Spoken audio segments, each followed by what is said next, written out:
Hey, my soapy friends. I'm just taking the heating pads off and let's take a look at our pretty soap tops. These still need to set up another day, so I will cut them with you tomorrow, which will just be in just a second here. But aren't these tops beautiful?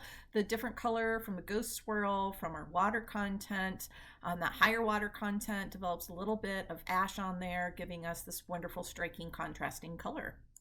Here we're cutting the soap, and I wasn't going to include the full cut, but I thought I'd show you how I cut these into flat bars, I guess we'll call them, because I'm not just going to cut 1 inch down the side and end up with 10 bars. I will still have 10 bars of soap, but it's a very different cut because this is that Taiwan swirl.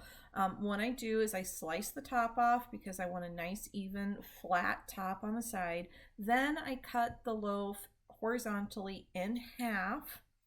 And from there, I'm going to trim off some end pieces because the edge of the soap that touches the silicone has a different shine to it. And again, I want all my edges to be as even and similar as possible. From there, I am then going to take the 10-inch loaves of soap and cut them into 5 bars that are 2.5 inches wide. And that's how I get 10 perfect, wonderful little chunky rectangles with that Taiwan swirl on the top out of these standard, I guess, Amazon purchased purple soap molds.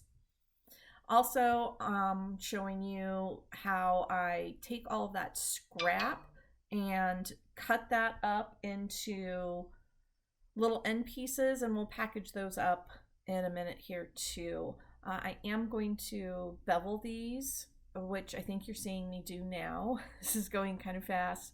And that's just to give that nice smooth edge to these.